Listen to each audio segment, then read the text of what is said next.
PLD Projects presents Holy Snokes, a Star Wars podcast featuring PLD and Matty I. May the Force be with you, always.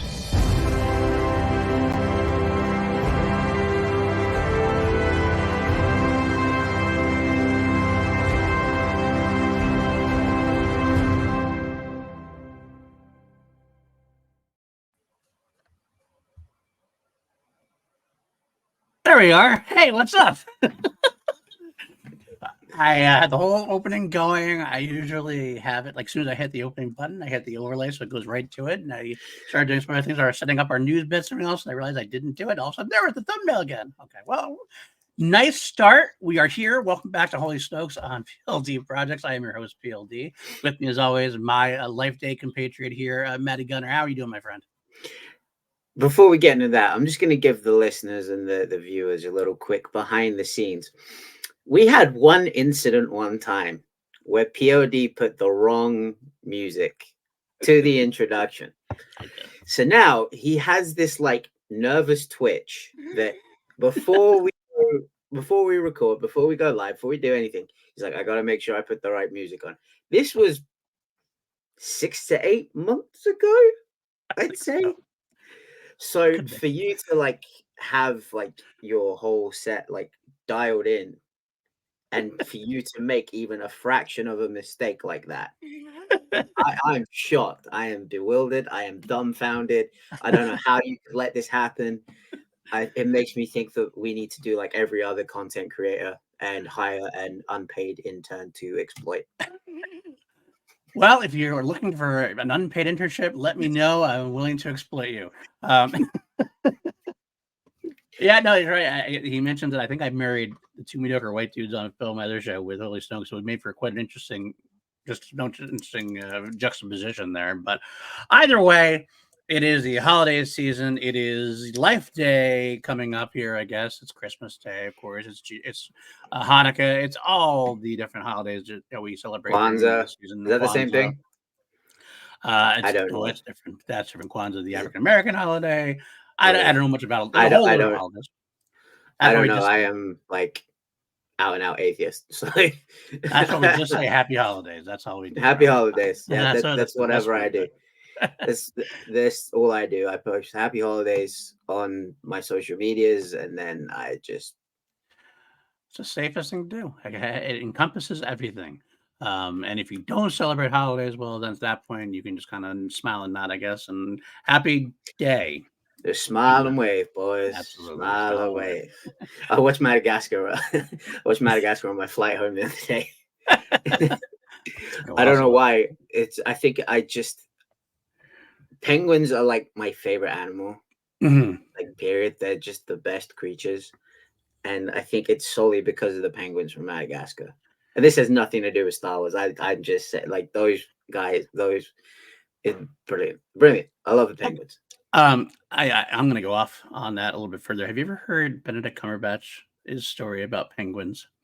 Yes. Yeah. About he can't say the word penguins, and he says like penguin and penguin. That is the weirdest. That is the most out there story. Like, such a strange story, but I'm here for it. I think he told it on I forget your countryman show. I forget his name. Graham Norton. Graham Norton. Yeah. Graham Norton. I think he told it on that. It was very, very funny. And he just can't say the word penguin. He was hired to do like a documentary, doing a voiceover to document, like a narrator.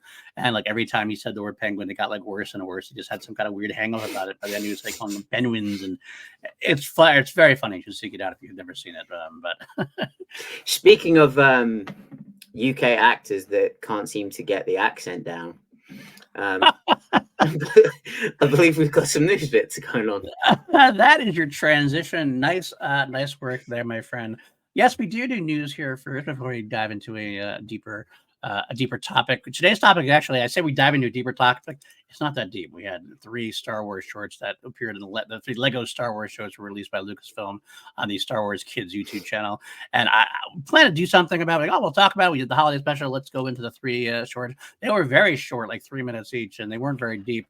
But even if that, they were really. I expected them to be like 5 minutes each, but no, they were Boom, Some quick. like 2 minutes, and one of them was like 3.5 or something like that. We will still talk about them because we had a good fun time. But obviously our main topic's gonna be a little short today. Might have a little bit of a shorter episode leading into the holidays before we take at least 1 week off, maybe taking 2 weeks off for the holidays. Time for a break for everybody at this time of year as well. But let's get into our few bits of news that we do have to discuss first. First off, the first one that came to mind, and thank you, Matty, for your great transition that I expanded out to make it not as great. But Charlie Hunnam, the guy who has a hard time with accents, he revealed during interviews that he actually came close to possibly playing Anakin Skywalker in Attack of the Clones. Now, I don't know if you remember this as much, Matty. I don't know how old you were at the time, considering, but were you aware of like how many people they came out talking about had possibly auditioned for Anakin? I do now, not at the time, but now I do. But at the time, no, I had no idea. At the time, it was like every actor who was like in their 20s or young, or like 18, being 18, like 28, and if they had any kind of career at all, they auditioned for it. They have said, or someone has claimed that they auditioned for Anakin Skywalker. I mean, Charlie Hunnam back then. but Charlie Hunnam specifically came and said, yes. His quote was, "That is true. Yeah, I had forgotten until you said that. How can you forget that you auditioned for Star Wars?" I don't know, like what that, I would like. If I auditioned for Star Wars, that'd be my mine for the rest of my life, no matter how successful I was. I forgot until you said that. Years and years ago, I met George Lucas. I got to the point where meeting George Lucas, I don't think he meets a lot of actors. I think there are probably 2 or 3, maybe 3 actors they were considering. I don't remember much about it. I remember that I was nervous. I was a little bit awkward. I remember walking out and thinking, well, I'm definitely not getting that role. And I was correct. Sometimes it's about the vibes. Obviously, Hayden Christensen won the role. I remember Leonardo DiCaprio was spoken about it at one point. I know my close personal friend, James Vanderbeek, actually was mentioned at one point Did at it that really? time as well. He was mentioned it. He never actually had much discussions. I didn't have much. I'd say close personal friend. When are we going to get James Vanderbeek on the show? I haven't really talked to the guy in years. I'm not going to lie. Like I say, he's a close personal friend. I was in college with him. We were in an acapella group together. We were friends at the time, but like, he's Tom Cruise follows me on Twitter. That means he is my close personal friend. So, and you actually went to college and were in a musical group with James Vanderbeek. That's true. So I actually directed in my acting class, or my directing class, I should say. There you go. You have directed James Vanderbeek. You are closer to James Vanderbeek than I am to Tom Cruise. No, he's a really good guy in school. We had a good time together in our group, our acapella group.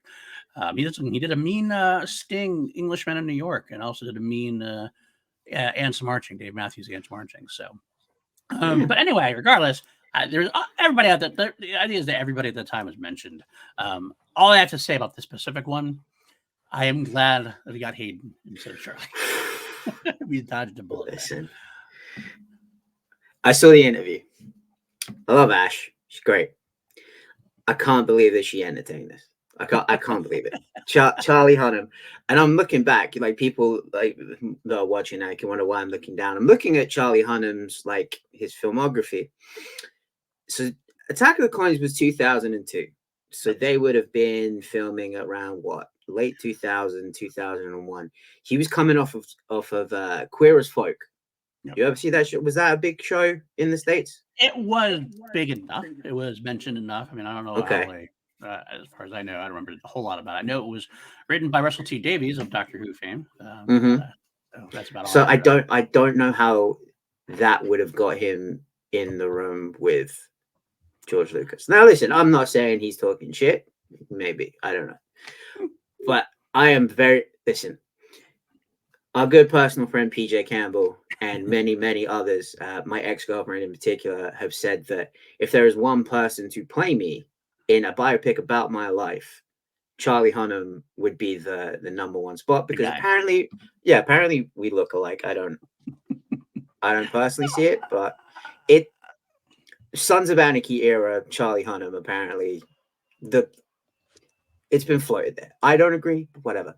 I will say the man is an Englishman, right? That sounds like he's putting on an English accent. He's a man without an accent, basically, is what you're saying. Like he's a man that just does not have go and watch Green Street, right? Okay. Go back and watch Green Street. Okay. His London accent. He's from Newcastle, right? That's not far away. it's a couple of hours away. So the Right. dialect, the language, the accent is not far off.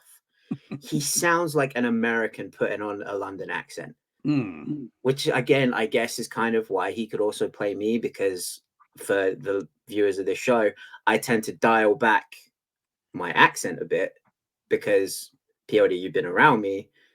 When I talk properly, it's hard for Americans to kind of get what I'm saying sometimes. I do have to ask you to repeat a few times because of that and because of my old man ears, but yeah, But you're not the the only one. Like my general American friends often say to me, "Are you speaking English right now?" And I'm like, "I am English."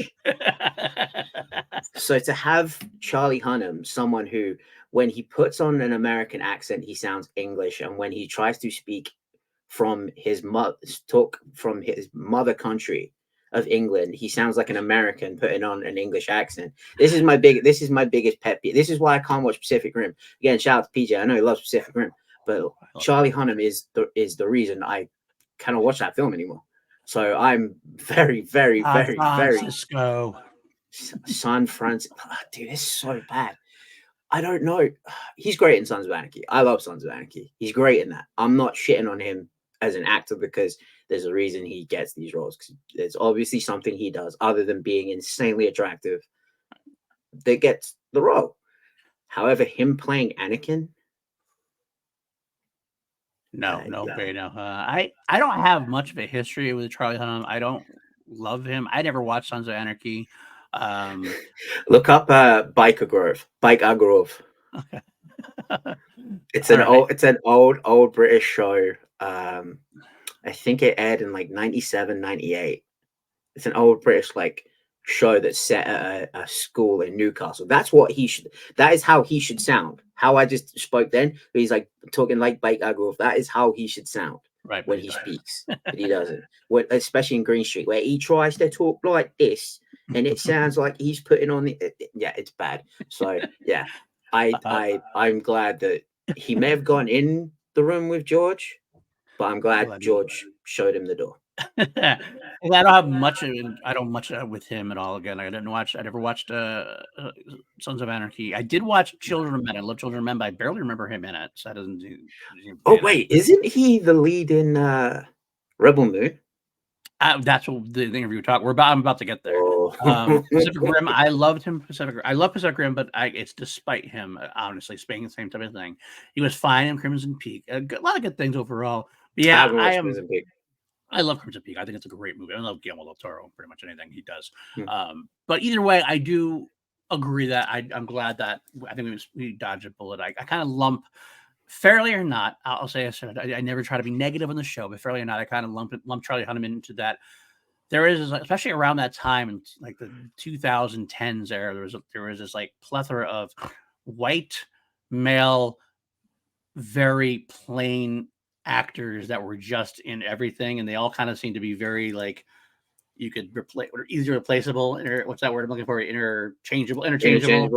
Yeah, you have like one of my least favorite guys. I forget his name right now. The guy from Avatar, Sam Worthington, who I really don't like. Yeah. Charlie Hunnam, the guy from Suicide Squad. Suicide Squad. You could swap all these people. Like I got to go to the King Arthur premiere. Right. The one with Charlie Hunnam in. Right. And I was actually pretty excited to meet the guy because I was a fan of the Sons of Anarchy. Jai Courtney. Jai Courtney, okay. And I just remember watching the movie and thinking, shit, if I meet this dude, I'm going to have to lie to his face and tell him he did great. Absolutely. But all these guys are pretty interchangeable to me, so I don't know. I mean, maybe you could technically, if Hayden Christensen was in 2010, maybe put him that way. But I enjoy what Hayden Christensen did with Anakin, and I'm glad this is not something that happened. But still interesting to talk about. But let's actually transition to a news piece I don't have, but let's talk about anyway because it's kind of related. Is that Rebel Moon discussion? He is lead of Rebel Moon. We'll get into it a little bit. Okay. I don't want to get too far into it, but we actually mentioned we might cover it at some point as part of Holy Snokes because it is Star Wars adjacent. I still think we might do that, although the reviews are skewering it pretty hardcore. Which cut are they talking about? The theatricals. The other one's not coming out until sometime in early 2024. Part of me honestly doesn't want to watch the movie and just wait for the director's cut to come out, because as far as I'm concerned, the director's cut of all of Zack Snyder's stuff is far better than Do you think it really exists? cut. Oh, it does. No, it's planned release. It's actually Okay. that's part of the. I think that was part of his deal. I think it's a stupid thing that Netflix did. I think that's actually part of the thing. I think Netflix is trying to like force what was an organic narrative of the Justice League, the Zack Snyder cut. We're trying to force that to happen all over again. We have the theatrical cut, but we have a director's cut later on. So we're going to release the Snyder cut of Rebel Moon Part 1 also. I think it's stupid. I think it's ridiculous. I think you should just, if you're going to give Zack Snyder the money on Netflix, just give him the money to make his movie, let him release his movie, whatever it is. So part of me is like, I don't know if I want to wait. Let me just wait. I'll just wait on this, and I'll watch the director's cut. Maybe that's what we'll do. We'll cover it. Maybe. But I've heard really shitty things about it, to be honest with you, overall. I'm trying to avoid that. Yeah, it's got Charlie Hunnam, exactly. I've heard, I mean, it's the critics who are decrying it. Of course, the Snyder cult, if you will. There's definitely a Snyder cult. And I'm a Snyder fan. I am one of the few. I am that middle ground of the whatever that Venn diagram thing is. Like the Snyder cult, there's a Snyder haters, and there's me in the middle. I like a lot of Zack Snyder's movies. I definitely do not identify with the cult that is basically saying that, like, they were coming out saying Rebel Moon is going to be the next Star Wars and going to beat Star Wars and going to be the greatest thing since sliced bread and yada yada yada. And every time there's a critic reviews, oh, they don't know good movies and they suck and they're getting whatever. It's everything is a conspiracy. Everything is no. I think people just don't like the movie. That's what I've gathered from it. To me, the trailer, I got to be honest with you, the trailer didn't do a whole lot for me overall. I was excited about it, but the trailer kind of seemed like, yep, it seems like Zack Snyder wants to do Star Wars, but I was like, oh, cool. Zack Snyder made a Star Wars fan film. Right. That's exactly what it felt like to me. So I like original sci-fi. I don't know how original this is going to be. So I will give it a shot, though. Anymore. Absolutely true. Absolutely true. I will give it a shot. I will give it a fair shot when I decide to watch it, whether that's the theatrical or wait for the extended edition. But my temperament has definitely gone down on it. I'm not as excited about it as I was because I've heard all the discourse. Plus, it's just a discourse anyway. I hate the discourse in general. That's about anything.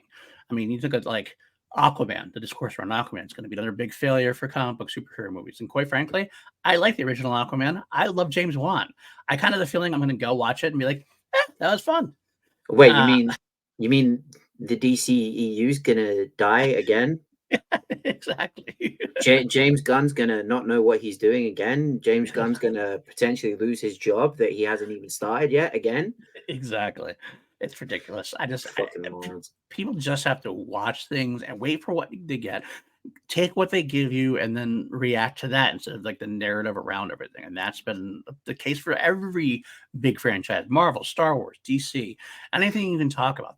It's more about the narrative than the films at this point. That's when it becomes kind of a shitty thing at this point. So I don't know. I'm interested to see what they think. Do you have any idea? Do you want to watch the theatrical or are you going to wait for the extended? What do you think? I am going to watch it because right now I'm on vacation at this point. This is the only creative thing that I am doing right now is this podcast. Other than that, I am doing yesterday I did a double feature of Oppenheimer and Godzilla -1. Oh, nice. Oh, dude, it was great. I just vegged out on the couch. Very nice indeed. Watch these two movies. Didn't move from the couch other than to reach down to grab food or go take a piss. And it was, dude, it was great. So at the minute, I'm just like I'm doing nothing for the first time in a very long time. I am just doing absolutely nothing. I am jealous. I have my kid flying in on Christmas Eve. My wife is getting all like frantic about making sure the house is ready because our house has been a disaster for a bit, trying to like make sure all that's right. I'm personally like, I just don't want to do a damn thing, but is what it is. That's why I'm cutting us short today. I said today's going to be I got to be out by 4 o'clock. I don't know. I'll just say because it comes out tomorrow. It was at least on Netflix. Is it tomorrow? It's on Netflix as on December 21st. Okay. It had a theatrical release this week. I did not get to the theaters to see it. I am going to do a double feature of The Force Awakens and Rebel Moon. Okay, that's good. Tomorrow. That's good. That's a fun. That's going to be my day. But my thing on this whole Zack Snyder thing is, if you guys think this is anything more than a market ploy, you are pretty dumb. I can guarantee that Zack Snyder was in those meetings just saying, look, let's just tell them that there's a director's cut that hasn't been shot yet, that's a completely different movie in a completely different universe. Isn't that pretty much exactly what he said about the Justice League? And then you get the uprising of his following, which, let's be real, is mostly bots, like weirdo losers that create bot accounts and just spam all these pages. And then you have all these content creators that just fuel the fire. That's exactly what it is. And I guarantee you there's like a Charlie Day from It's Always Sunny like whiteboard with the red string being like, if we say this, this will get the bots to say this. If we say this, then these people are going to react this way. If we say this, then this specific content creator with the red eyes is going to say this. 100%. I'm there with you. Brilliant at marketing. I will give Zack Snyder that. I just wish that we can get. I don't know. I am a Zack Snyder fan in a bubble. I just like his movies. I want to just see his movies without talking about anything about it. Like, I don't want to hear anybody talking about his intent, his bullshit, his fans. I don't care. Just you know what's coming, right? You know what's coming, right? Kathleen Kennedy is going to get blamed for Rebel Moon because she wouldn't give Zack Snyder a Star Wars movie. Kathleen Kennedy is going to get the blame for Rebel Moon failing because Zack Snyder didn't get a Star Wars movie. Which is funny when you really think about it, because if I remember correctly, and I could be wrong, I'm definitely fallible for sure. I don't believe it was in a case of like her not giving him a Star Wars movie. It's more a case of like they had a meeting. He decided that he didn't want to like be committed to like an IP. He wanted to like do his own thing. He didn't want to have anything that had to connect with everything.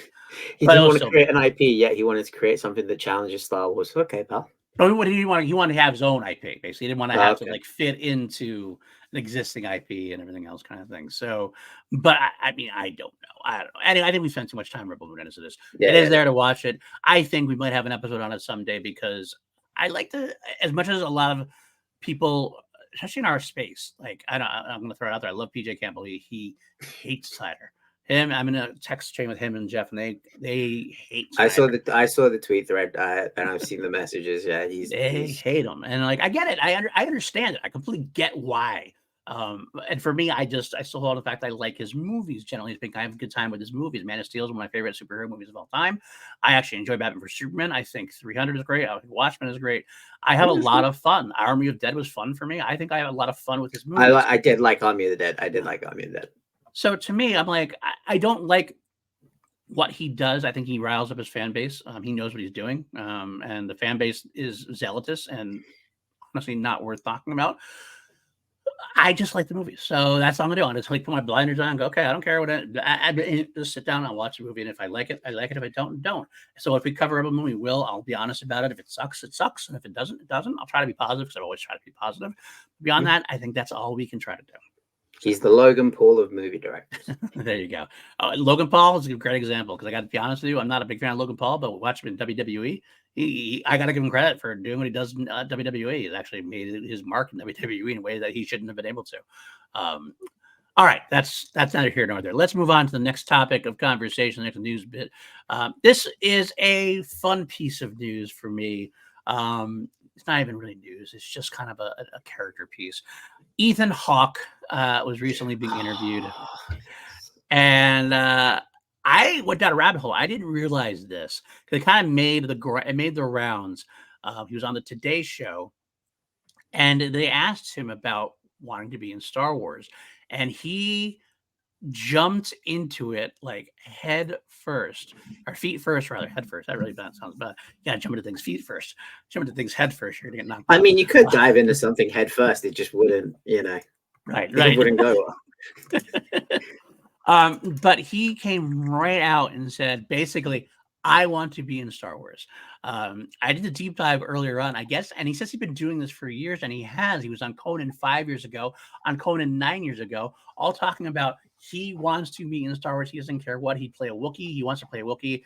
In the Today news, or the Today interview, he's like, I'll be Obi-Wan's best friend. Give me a lightsaber. Make me a bad guy. Be a good guy. They asked him, would you wear a mask? I would do anything they want me to do. Just put me in Star Wars. He actually specifically said, "I'm talking about it for years because I keep thinking if I campaign for it publicly and say I want it, I'll eventually get the call." And I kind of, he had a great answer. He's like, "You know what? I thought about it for a while, and it didn't happen. I was like, okay, maybe there's no place for someone like you, comedian at this point." But then I went and saw Solo, and Woody Harrelson's in it. I could be Woody Harrelson. I could absolutely be. He's got I a have the passion perfect for it. character for him. Yeah, good. I've got the perfect character for him. We seem now that we're starting to move towards the High Republic with, shows like The Acolyte, and I imagine we're going to get more. Yeah. Ethan Hawke as Markion Rowe. Ooh. If they did that, that would be interesting. That would be very interesting. Or Stellan Gios. Yeah. Yeah. I think I like that even better, to be honest with you. Ethan Hawke is a phenomenal actor. He's he really done some great work. He did obviously was in Marvel recently with Moon Knight. He was one of the better parts of Moon Knight. People that disliked it, whatever.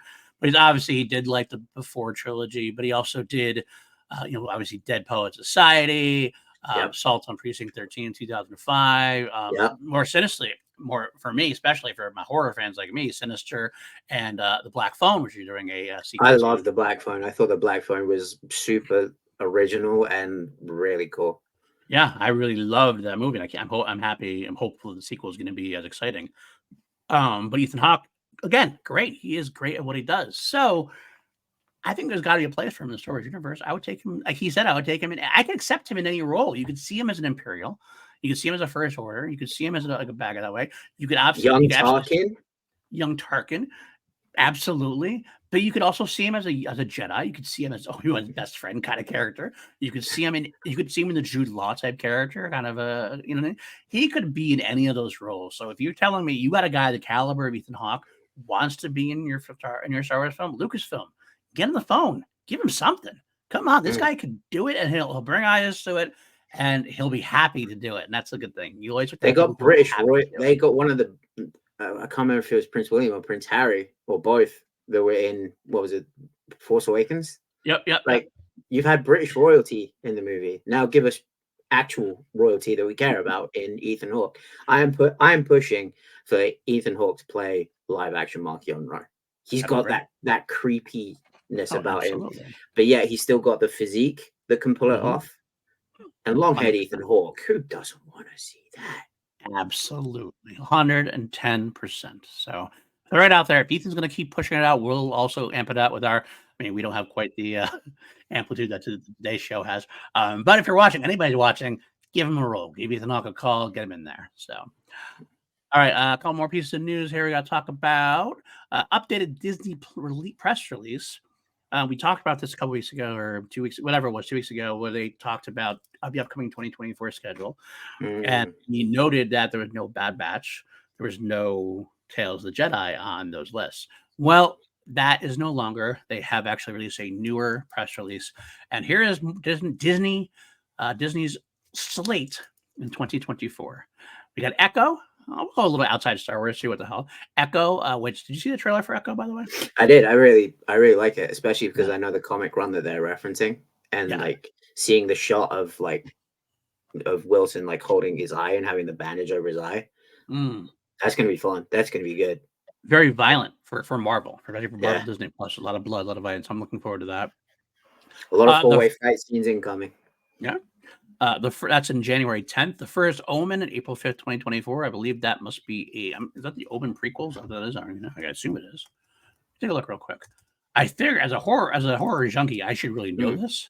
But let's see. Was it related to it? Yeah, makes sense to prequel to the Omen. I'm not sure much more is about, but I mean, I don't know if we need a prequel to the Omen, but hey, you know what? It's a horror film. I'll take it. Let's see what happens. Of course, Kingdom of the Planet of the Apes, May 24th. I'm looking forward to that. The trailer was really good. I hope it's going to be as good. I hesitate being overly excited because we don't have Andy Serkis, we don't have Matt Reeves. This is totally different. This is a new stepping out. I didn't know there was no Andy Serkis. Okay, I'm backing off. Andy Serkis is dead. Because Caesar is dead. This is like 100, like his son. He can still mocap stuff. I'm pretty sure. At least I'm pretty sure he's not. He's I'm not probably sure. he's probably just too busy working on the Kino Loy movie. That's what it is. Yeah, he is not. He's not in here at all. Unfortunately, we were thinking about it, but they decided not to have it because it'd be too. Who's I think directing it'd be it? too roaming. Wes Ball is directing it. So we will find out what that means for everything else. Let's see. What else has Wes Ball done? I know the name. I can't remember off the top of my head. He's done. Let me see what he's done. Okay, he did the Maze Runner trilogy. That's his big thing. Okay. He did all three of those movies, and then now he's doing the Kingdom Planet. Okay, I mean, those were fine movies. I had no problem with those. Were pretty good, solid. So I'll make sure to say, we'll have to see what happens. All right. What else we got there? Next up, Inside Out 2, June 14th, 2024. I'm a sucker for that. That's my favorite Pixar film, Inside Out. So let me, I'll take that on and watch that. Of course, our Untitled Deadpool movie, July 26th, 2024. That's going to be sick. Of course, I'm going to get Hugh Jackman and Ryan Reynolds together. It's entertaining no matter what happens. One of my favorite things coming out, August 16th, 2024, Untitled Alien event movie. It's going to be an Alien movie again. Alien Resurrections 2. I was about to say, I knew you were going to bring that up. On Class Action, I had one of my most negative rants on a film of all time, and I almost want to apologize for it, except for the fact that it was on Class Action, which was a debate show, which is a better film overall. I apologize for absolutely nothing. I'm sure that Alien Resurrection has its fans. I'm not one of them, and that's okay. I'm happy for you. I'm hoping this is much not Alien Resurrection as we can get. The thing is, that whole thing was because PJ said in the production group chat, I was like, I have a feeling that I could get Alien Resurrection a win here. PJ poked the bear and he says, I don't know how you're going to do that. Are you sure about that? I was like, all right, you poked the bear. Now I'm going to make sure it wins. Did it win? Did it actually win? It did win, yeah. That's why you got so upset. I don't remember that. I blocked it out. All right, fall of 2024, Agatha, the Darkhold Diaries, which would be interesting regardless. I'm going to see how they follow that up. A movie called The Amateur on November 8th, 2024. I'm not sure what that is. That might be actually original IP, which would be interesting considering that's the only original IP we have from Disney this year, it looks like. And then Mufasa, The Lion King is December 20th of 2024. Hey? A prequel, yes. Mufasa, The Lion King, a prequel. Okay. Not yet dated. This is the other stuff we have. Not yet dated. Eyes of Wakanda, the Black Panther series of some kind with Wakanda. At least I don't know if it's directed by Ryan Coogler, but it's at least developed by Coogler. I'm sure he'll have a hand in it, if nothing else. We have the X-Men '97 reboot, so to speak, which is cool. And then Your Friendly Neighborhood Spider-Man, which was, I believe, freshman year. It was developed as freshman year at one point, but now it got renamed. I don't know where he is in his time frame now, but basically it's a Spider-Man cartoon on Disney Plus. Animated.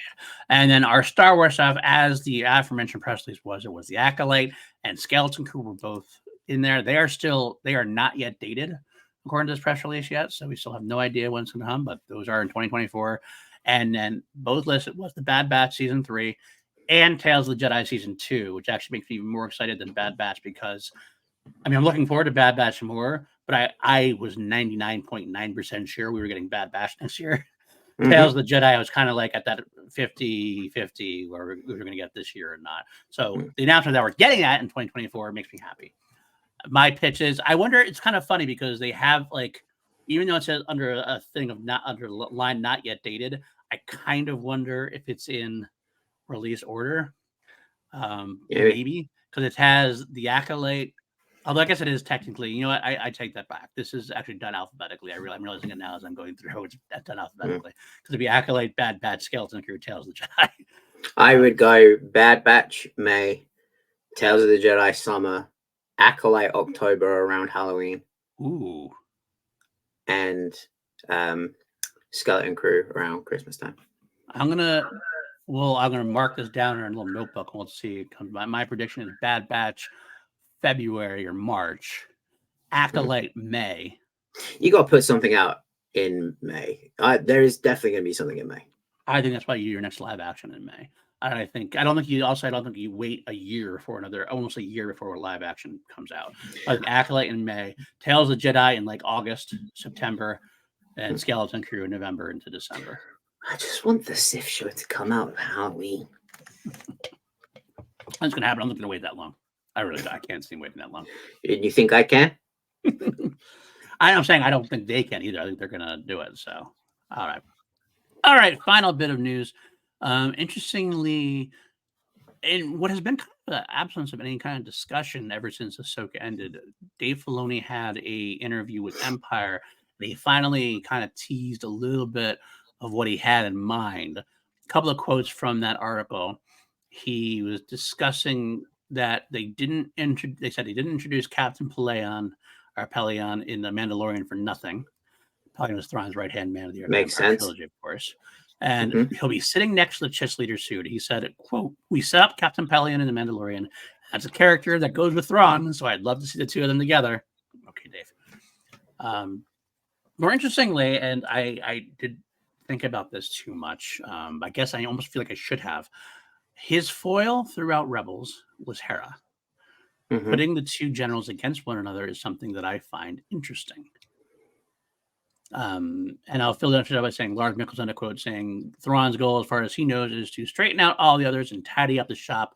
I could imagine something in terms of a power play within the Empire," which makes sense. But going back to the Hera bit, I like that idea of that's what you're doing now. So that seemed to me almost something I would think, does that take place within an Ahsoka series or no?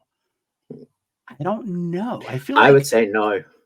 I'm almost wondering if there's like is there something in development, perhaps Rangers of the New Republic type thing. Although a lot of the Rangers of the Republic storyline was folded into the Mandalorian season 3, I think that's partially why Mandalorian season 3 was kind of up and down, a little bit chaotic. I think that if Mandalorian season 3 was my least favorite of the 3 seasons, I still enjoyed it quite a bit. But one of the criticisms against it was very chaotic. It was a lot of Bo-Katan, a lot of Mandalorian stuff. I almost feel like a lot of the Rangers of the Republic was folded into that. But the idea of a slot Rangers of the Republic would go, maybe that is now a Hera and Thrawn go. I almost feel like Ahsoka season 2, if we get it, it still hasn't been greenlit. I'm sure we will, but I think that's going to be the Balin and the Mortis gods and Ahsoka and Sabine in the galaxy far, far away. Actually, a galaxy far, far, far away, since they're a different one. Whereas maybe this is going to be maybe there'll be another Hera show, Hera and Thrawn, that'll set up. I think it's all still going to go towards a movie, but I still feel we need Thrawn to be set up more for the movie, because Thrawn's only in Rebels. He only had a bit appearance in Ahsoka. I don't think he's movie ready yet. It's kind of like he set up Thanos during a couple of scenes throughout the Marvel movies. I think you got to set him up at least for one more series. Maybe that's what we do. We do Hera versus Thrawn on the outskirts. I kind of have a feeling this is a prediction. This is off the top of my head while I'm watching this. Thrawn comes back. I think the New Republic is still kind of like, I don't believe it. And they're not going to say nothing. So Hera's going to fight Thrawn like head on with their own. I think this is the formation of the Resistance kind of thing, potentially. Yeah. And you have Hera leading up a group going against Thrawn. And at the end of it, you'll see Thrawn like make his proclamation return to the Empire. And that's when that'll lead us into like the movie potentially. So we get an underground battle between the Hera side of things and Thrawn side of things. And that could be its own series. I think that might be what happens. But what do you see? How do you see it coming? For weeks now, I've had this image of the first place Thrawn's going to go back to is the scene of the crime. He's going to go back to Lothal and he's going to blow it up with the Eye of Sion. The Eye of Sion, I think, is going to be his new super weapon. Okay, that makes a lot of sense. Absolutely. And he's going to need. The thing is, you've got all those Imperial remnants on Coruscant sitting in that amnesty program. That as soon as Thrawn comes back, he's got a built-in army in Coruscant ready to go. I almost wonder, I'm going to interject real quick now you mentioned that. I almost wonder if this is going to be an explanation of why the capital moved to Hacian Prime. If Thrawn has some kind of revolution there and like kind of thing, and all of a sudden like Coruscant becomes kind of a contested planet or whatever, that's why they decided to move it until later on potentially. Just a thought. Either way, but I guess my question to you is, do you think where is Thrawn next scene? Is it Ahsoka season 2? Is it a different series? Is it The Mandalorian? Is it...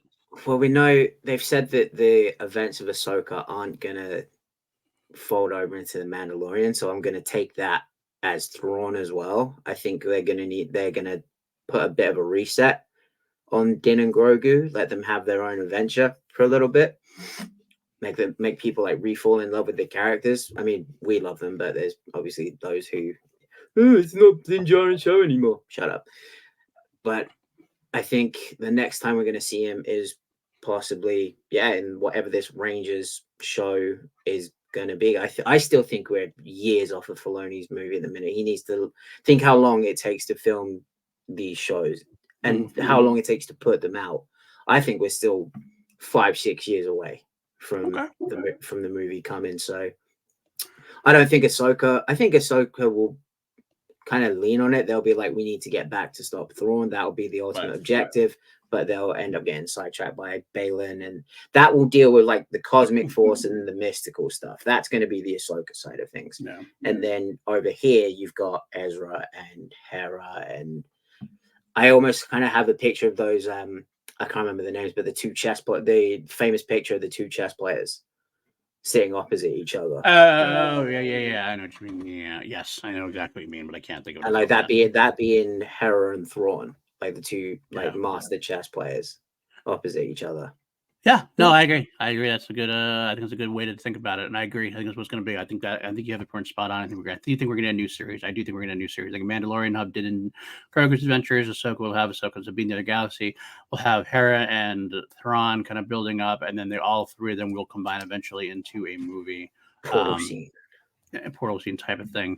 And I still actually think, no matter what Jeff Snyder's sources say, I do actually think that Mandalorian is going to be season 4. It's going to be a TV series still at this point. Yeah. Then again, Jeff Snyder has great sources. Sometimes I kind of think they're working on some outdated info, potentially. That's my own theory on that. Bespin has not led me astray. No. Many times, if any. So. Right. It makes sense. I think it was in discussion at one point. I think that's for sure. And I think that's what they're going on. And maybe I think Alex and Molly said at one point that maybe it was something to do with the idea that they're going to have a debut in the theaters, kind of like they did with Ahsoka, like a fan event kind of thing. And maybe that's what they heard. And they do want to do more of those. Yeah. Right. So that could be potentially it as well. All right. That's going to do for our news bits today.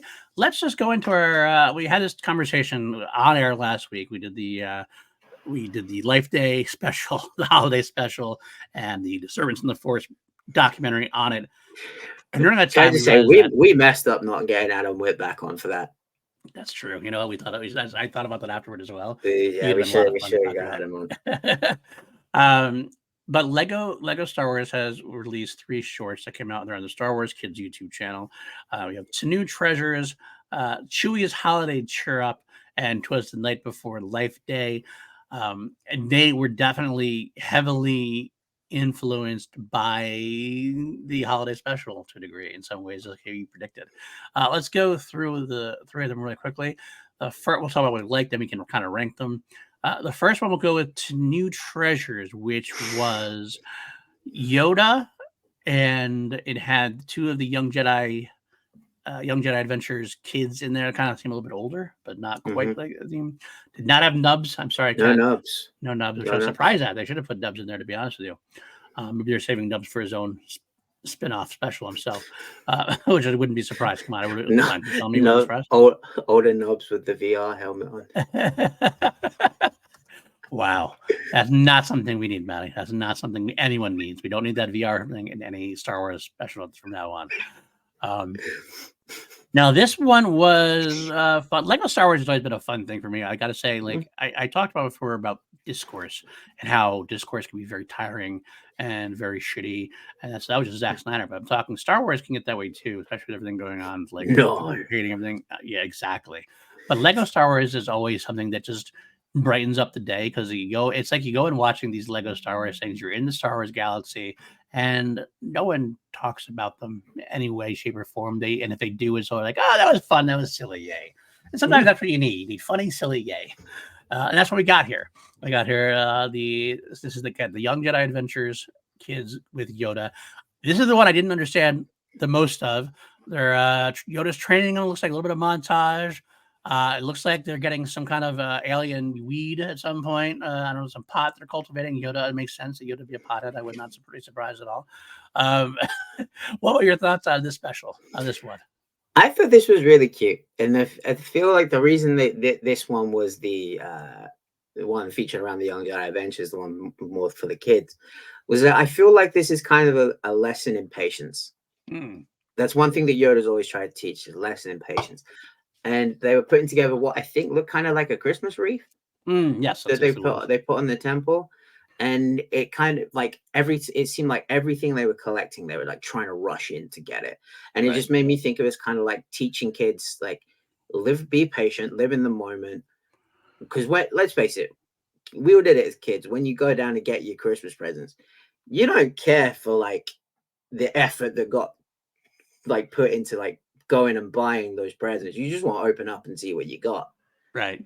But I think this is now like the Star Wars way of saying, "Hey kids, like there's more to this than just ripping the paper off and like actually just getting the presents. Like be in the moment, celebrate the moment, and be patient." Absolutely. And I think young Kai Brightstar and Alyssa Soleil, I think they learned their lesson well at the end, of course. Like you get the wreath on the temple, and it's a happy life day for all.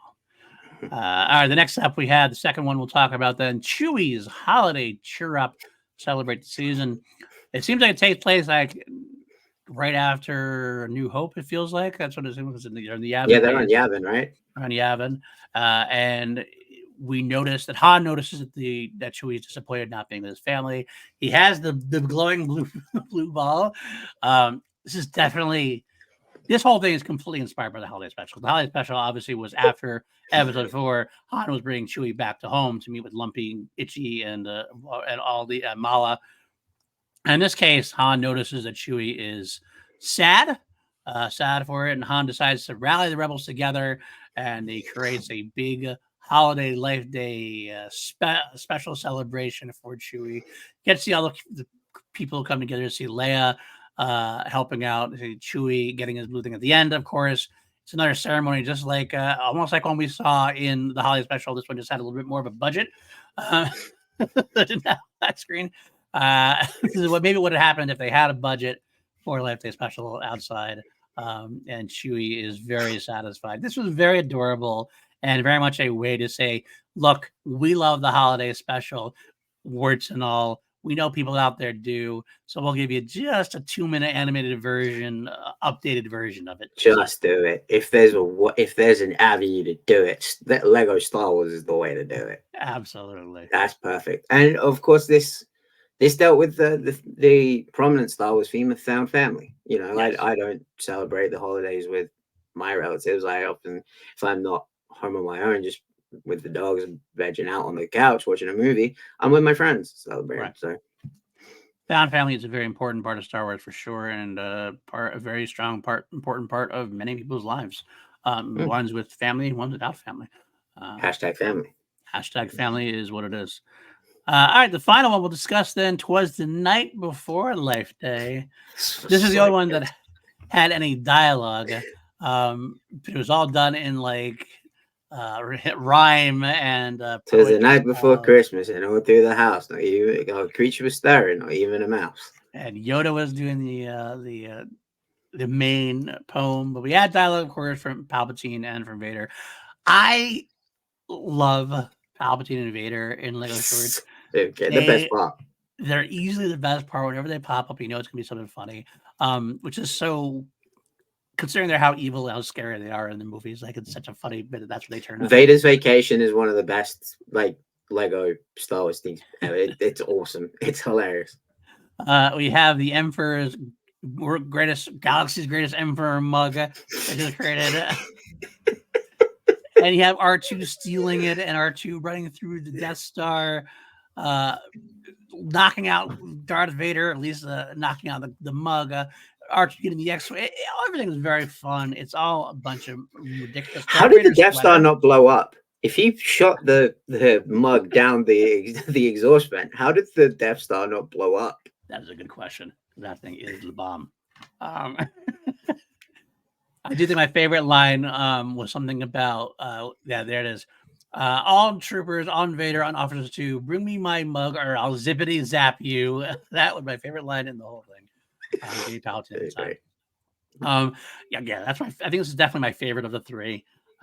by far. I think if I had to rank them, it'd be this one, then the Chewie one, then the Young Jedi Adventures one.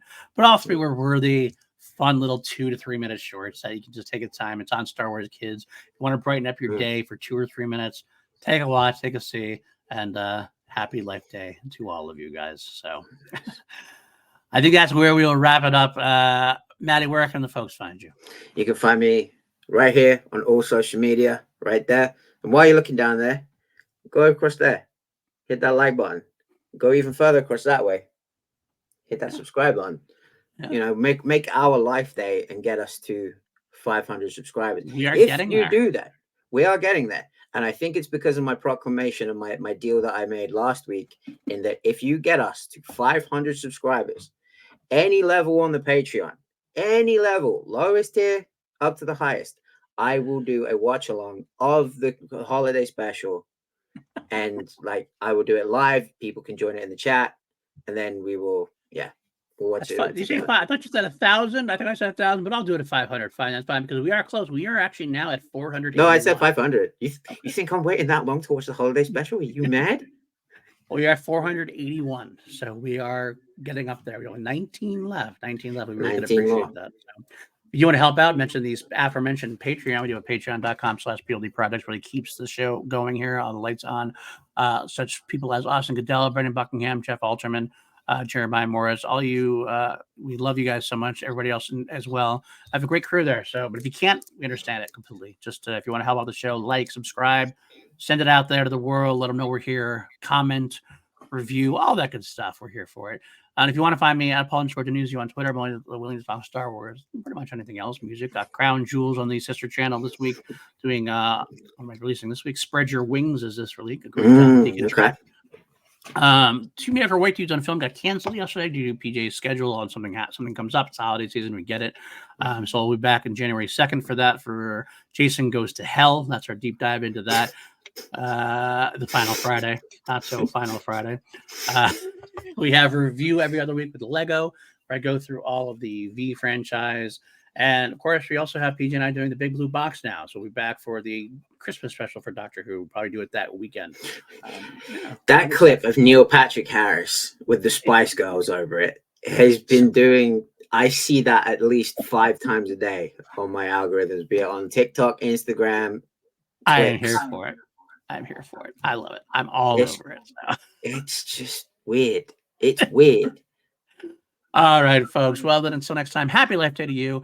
I think we will be back 2 weeks from now. I think we're going to say. I think we'll take 2 weeks off, and then we'll come back strong. I think we're going to start doing some rewatches of things. The only thing ever got to review Bad Batch season 2 and Mandalorian season 3. I think it might be time to go back, watch some movies, watch some previous show runs, and we'll go through them like we did, like as if we were watching it for the first time, and review it like we do everything else here. So kind of bulk up what we missed. Including the holiday special. And the Ewok movies. And the Ewok movies, potentially. We might wait for a long time on those, but we'll get there. We will get there eventually. All right, guys. Until next time, of course. May the Force be with you. Always.